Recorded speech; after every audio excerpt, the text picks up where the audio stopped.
Hello everyone, welcome to SSP classes. Discuss करेंगे digestive system के third part पे, जो कि आपका लास्ट पार्ट होगा डाइजेस्टिव सिस्टम का।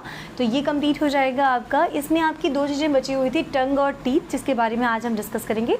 आप सभी को बता दें कि इससे पहले डाइजेस्टिव सिस्टम के 2 पार्ट और कराए जा चुके हैं, आप उसे ज़रूर देखें अगर आपने नहीं देखा है तो। और उसके बाद आपका ये डाइजेस्टिव सिस्टम का पार्ट ये कंप्लीट हो जाएगा।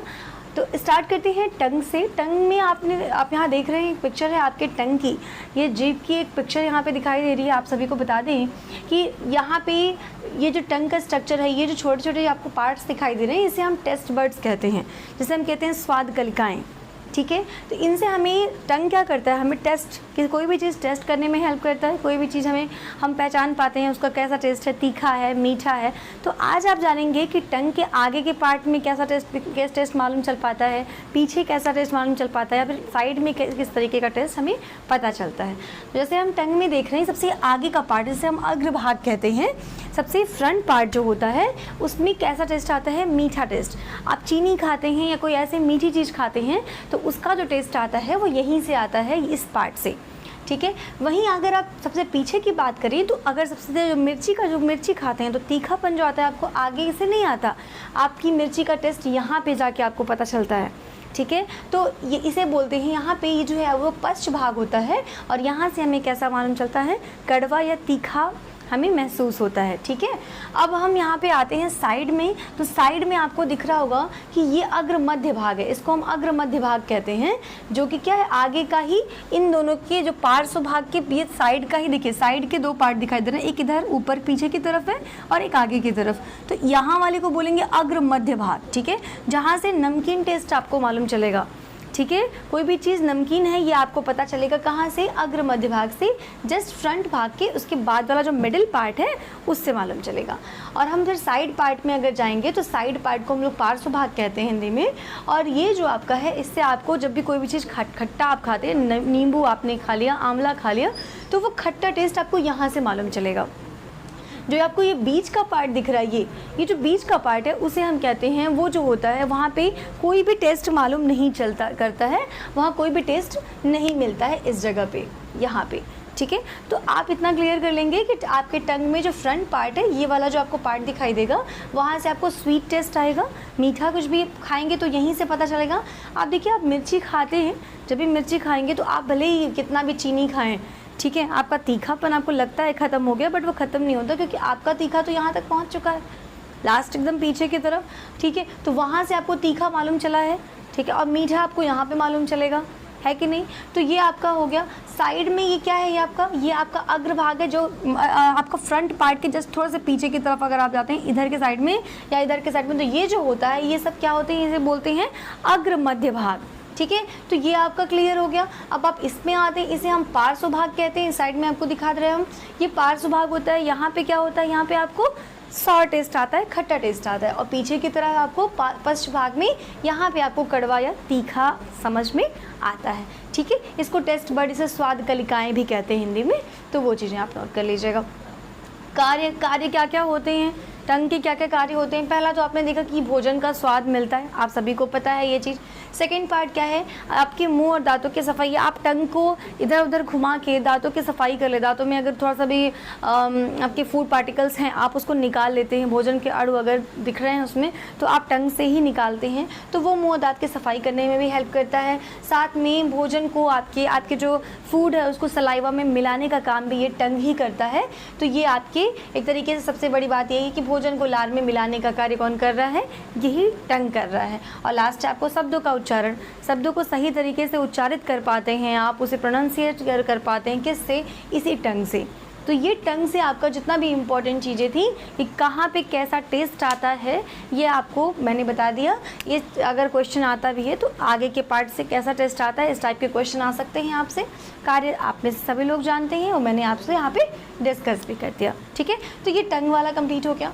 अगर हम टीथ पे आते हैं, टीथ पे देखिएगा ज़रा, आपको यहाँ पे टीथ दिखाई दे रही है। टीथ का जो सबसे आगे का पार्ट है, ये जो आपको दिखाई दे रहा है, ये पार्ट, जब सबसे ऊपर का पार्ट जो होता है उसे हम कहते हैं, सबसे ऊपरी पार्ट जो है उसे कहते हैं इनेमल। ठीक है, उसे क्या बोलते हैं, इनेमल। ये सफ़ेद वाला पार्ट होता है दांत का जो सफ़ेद वाला पार्ट होता है उसको इनेमल बोलते हैं, और ये सबसे मजबूत भाग होता है हमारे दांत का।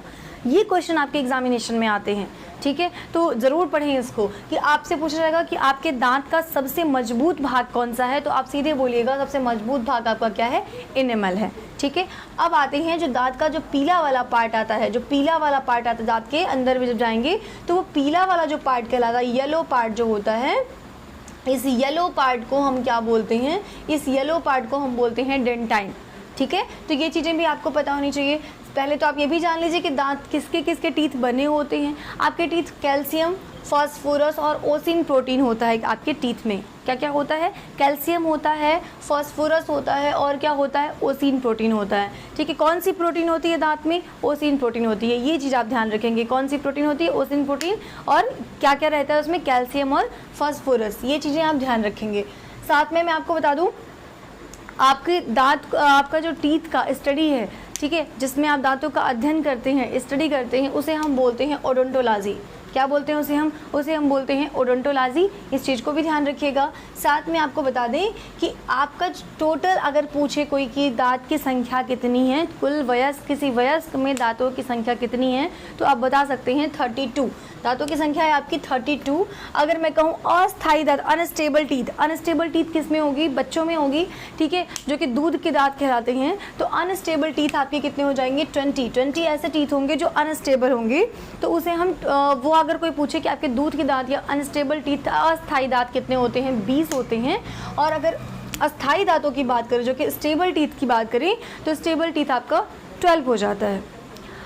अस्थायी दांत, यहाँ पे ध्यान से देखिएगा, अस्थायी, ये दूध के दांत जो बच्चों में पाए जाते हैं, जो दांत टूट जाते हैं और टूटने के बाद दोबारा से जम जाते हैं, बच्चों के अंदर होते हैं, तो उसे हम अस्थायी कहते हैं, अनस्टेबल होता है, क्योंकि ये टूटने के बाद दोबारा होता है। लेकिन जो अगर आपके अस्थायी दांत टूट जाते हैं, आपके स्टेबल टीथ टूट जाते हैं, तो वो दोबारा आपका नहीं निकलेगा, ठीक है।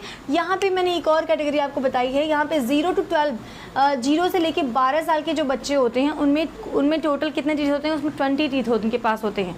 0 से लेके 12 वाले बच्चों के पास, मतलब 0 में तो नहीं होगी उनके पास दांत, मैं बता रही हूँ एक तरीके से कि मतलब टोटल 12, मतलब अधिकतर अगर जो 20 दांत होते हैं वो 12 साल तक के बच्चों में 20 दांत होते हैं, ठीक है। 12 से लेके 19 अगर एज होगी, 12 से लेके अगर 19 की एज होगी, 12 साल के बच्चों की बात अगर मैं कह दूँ 12 साल तक के बच्चों में, तो ये 20 हो गए। 12 से लेके 19 तक के बच्चों में 28 दांत तक हो जाते हैं, 28 हो जाते हैं। और लास्ट में अगर मैं कह दूँ 19 साल के बाद ये 4 दांत और जम जाते हैं, 19 साल के बाद ये 4 दांत और जम जाते हैं। इसे हम कहते हैं विजडम टीथ, बुद्धि के दांत जिसे हम कहते हैं, ठीक है। तो ये आपके 19 साल के बाद निकलते हैं, ठीक है। तो ये चीज़ें आप ध्यान रखिएगा। जो आपके 12 ईयर तक के जो बच्चे रहते हैं उनमें 20 दांत होते ही होते हैं। अगर 12 से लेकर 19 एज तक में कहें तो उनके पास 28 दांत, 28 टीथ निकल चुके होते हैं। और 19 साल के बाद ये 4 दांत और आते हैं, जैसे हम विजडम टीथ कहते हैं, बुद्धि के दांत कहते हैं, ये 19 साल के बाद आते हैं, ठीक है। तो ये आपका हो गया। ये चीज़ें भी आपके एग्जामिनेशन के लिए इम्पॉर्टेंट है, इसे आप नोट कर लेंगे। साथ में आपका प्रकार, दांतों के प्रकार कैसे हो, दांतों की प्रकृति पहले आप जान लीजिए। दांतों की प्रकृति कैसी होती है, हमारे दांत अलग अलग साइज़ के होते हैं, कोई बड़े कोई छोटे, अलग अलग तरीके के होते हैं। इसलिए हमारे दांतों की प्रकृति क्या है, हमारे दांतों की प्रकृति क्या है, विषम दंती है हमारे दांत, जिसे हम कहते हैं हेट्रोडोंट, इसे हम कहते हैं हेट्रोडोंट। ये हमारे दांतों की एक प्रकृति है, विषम दंती। अगर हम कह दें कि ये क्या हैं, ये द्विवार दंती हैं, द्विवार दंती भी सही है। क्यों, जिसे हम कहते हैं हेट्रोडोंट के वजह से बोलते हैं ये क्या है, डेफोडोंट। ये क्या होता है, क्योंकि हमारे दांत 2 बार निकलते हैं। एक आप छोटे एज के बच्चे जो उनके दांत दोबारा से निकलते हैं, जो दूध के दांत होते हैं वो टूटने के बाद दोबारा से निकलते हैं, इसीलिए इसे हम बोलते हैं द्विवार दंती, ठीक है। और तीसरी एक और प्रकृति इसके अंदर होती है, एक और प्रॉपर्टी होती है, वो क्या होता है, गर्द दंती, जिसे हम थीकोडोंट कहते हैं। गर्द दंती क्योंकि ये जबड़े में धसे होते हैं, इसलिए इन्हें गर्द दंती कहते हैं, ठीक है। जबड़े के जो गड्ढे होते हैं उसमें ये पूरा धसे होते हैं अच्छे से, उसमें उसके थ्रू वो दांत निकलते हैं। तो ये जो होता है इसे हम बोलते हैं गर्द दंती, ठीक है। तो ये हो गया आपका थीकोडोंट। तो अगर कोई पूछे आपके दांतों की प्रकृति कैसी है, तो आप बता सकते हैं हेट्रोडोंट आपका है, डेफोडोंट और क्या है, थीकोडोंट, विषम दंती, द्विवार दंती और गर्द दंती। अब अगर हम बात कर लेते हैं कि इनके दांतों के जो प्रकार हैं, ठीक है, अगर प्रकार की बात करते हैं तो ये आपको दिखाई दे रहे हैं, ये 4 पार्ट में बटे होते हैं दांतों के प्रकार, ठीक है। तो ये 4 प्रकार के होते हैं दांत। इनको पहला क्या होता है, इंसीजर बोलते हैं, जिसे आप हिंदी में कृदंत बोलते हैं, ठीक है। इंसीजर, कैनाइन्स, प्रीमोलर, मोलर, ठीक है। तो ये आपके दांतों की प्रकृति, दांतों का जो है प्रकार है, इंसीजर, कैनाइन्स, प्रीमोलर और मोलर। अगर हम हिंदी मीडियम की बात करें तो इंसीजर मीन्स कृदंत, कैनाइन्स आपने रदनक पढ़ा होगा, प्रीमोलर्स अग्र चवर्णक, मोलर्स चवर्णक, ठीक है। तो इंसीजर जो होता है उसका क्या काम होता है, इंसीजर्स कितने होते हैं, इंसीजर आपके 8 होते हैं, ठीक है। 8 इंसीजर्स होते हैं। अगर हम कह लें तो इंसीजर कैसा चपटा आपका दांत होता है ये, और ये कैसा काम करता है, कृदंत मतलब एक तरीके से आप कह लें, एक नाम से याद कर लें, ये काटने का काम करता है, ठीक है। भोजन को काटने का काम कौन करता है, भोजन को काटने का काम यही इंसीजर करता है, कृदंत करता है। सेकंड में अगर हम आते हैं, कैनाइन्स की बात करते हैं, इसे हम रदनक कहते हैं, इसे हम क्या कहते हैं, इसे हम रदनक कहते हैं। और ये कितने होते हैं, ये 4 होते हैं। कितने होते हैं, ये 4 होते हैं। और ये नुकीले होते हैं। इनका क्या काम होता है, ये चिड़ने या फाड़ने का काम करते हैं। भोजन को चिड़ने का काम कौन करता है, कैनाइन्स करता है। तो ये हो गए काटने का काम करते हैं, ये 4, ये क्या करते हैं, इसको चिड़ने या फाड़ने का काम करते हैं। कौन करता है, कैनाइन्स करता है। तो इस चीज़ को आप ध्यान रखेंगे। थर्ड आपका क्या है, प्रीमोलर। प्रीमोलर जो होता है वो उसे अग्रचवर्णक बोलते हैं, आगे का अग्रचवर्णक होता है ये, इसे बोलते हैं 8। ये 8 होते हैं टोटल, और ये चबाने का काम करते हैं। भोजन को चबाने का काम किससे करते हैं, हम इसी प्रीमोलर से करते हैं। कोई भी भोजन है उसके चबाने का काम, तो आपसे पूछ लेते हैं काटने का काम किससे करते हैं, इंसीजर से करते हैं। चीड़ने या फाड़ने का काम क्या करते, किससे करते हैं, तो कैनाइन से करते हैं। प्रीमोलर का क्या काम होता है, तो प्रीमोलर का क्या काम होता है, आपने देखा प्रीमोलर हमारा चबाने के काम में आता है, चबा सकते हैं उसको। और इसकी संख्या कितनी होती है, 8 होती है। अब अगर हम चौथे प्रकार की बात करें, चौथा होता है हमारा मोलर। चौथा क्या होता है हमारा, मोलर होता है, जिसे हम चवर्णक कहते हैं। इसे हम क्या कहते हैं, इसे हम चवर्णक कहते हैं मोलर्स को। और ये कितने होते हैं, ये 12 होते हैं। इसका काम क्या होता है, पीसना होता है। क्या काम होता है इसका, पीसना। भोजन को पीसने का काम किससे करते हैं, हम चवर्णक से कहते हैं। अगर आपको ये 8, 4, 8, 12 नहीं याद हो रहा, तो एक चीज़ आप याद रखेंगे, 21, 23 अपॉन 21, 23, हिंदी में कहें तो 2123 बटे 2123, ठीक है। तो ये आप याद रखेंगे तो आपको अच्छे से पता रहेगा। देखिए यहाँ पे 4 पार्ट आपको दिख रहा है, 2, 1, 2, 1 पार्ट ये हुआ। अगर आप इसको ले ले 1, ये अगला 2, थोड़ा अच्छे से कर देती हूँ मैं, 1 मिनट, 1 मिनट देखिएगा।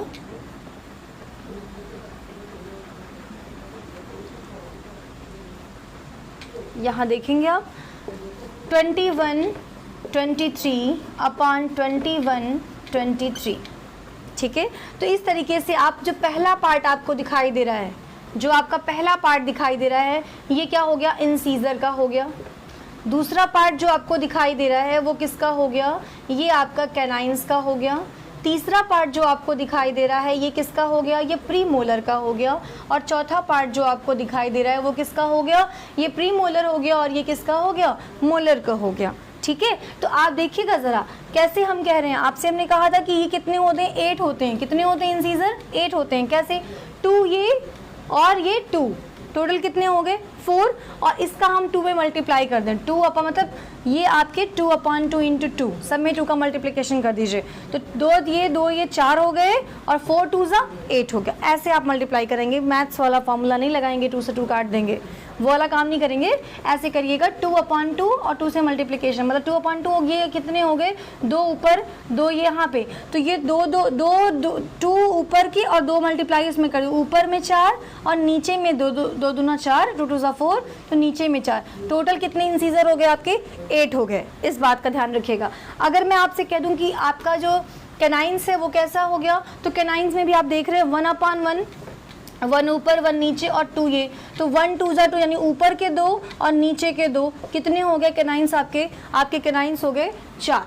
अगर हम प्रीमोलर की बात करते हैं आपसे, प्रीमोलर हमारा दिख रहा है यहाँ पे 2 और 2 ऊपर दिख रहा है, 2 अपॉन 2, ठीक है। तो 2 2 ज़ा 4, ये ऊपर 4 है और 2 2 ज़ा 4 नीचे भी 4 है, तो 4 4 यहाँ पे आपको दिख रहा है 8, ठीक है। अब अगर हम मोलर्स की बात कर दें, मोलर कितने होते हैं, देखिएगा ज़रा ध्यान से, मोलर्स कितने होते हैं, तो मोलर्स आपके हो गए 3 अपॉन 3 इंटू 2, 3 2 ज़ा 6, 6 ऊपर और 6 नीचे, टोटल 6 और 6 कितने हो गए, 12। उम्मीद है आपको समझ में आ गया होगा और आपको याद नहीं करना पड़ेगा। आप बस ये चीज़ याद रखिएगा, 21, 23 अपॉन 21, 23। ठीक है, आपको आपके सारे दांतों की संख्या मालूम चल जाएगी कि इंसीजर्स कितने होते हैं, कैनाइंस कितने होते हैं, प्रीमोलर्स कितने होते हैं और मोलर्स कितने होते हैं। और इसी के साथ आपके जितने भी इंपॉर्टेंट पार्ट दिखाई दे रहे होंगे, जो भी इंपॉर्टेंट चीज़ें थी आपके टीथ से रिलेटेड, आपके टंग से रिलेटेड, वो मैंने इस वीडियो में कवर अप करा दिया। कम समय में ज़्यादा से ज़्यादा मैंने वर्क कराने की पूरी कोशिश की है। उम्मीद है आपको वीडियो अच्छा लगा होगा। प्लीज़ लाइक शेयर सब्सक्राइब ज़रूर करें और अगर आपने पिछली वीडियोज़ नहीं देखी है तो उसे भी देखें। Thank you, have a nice day.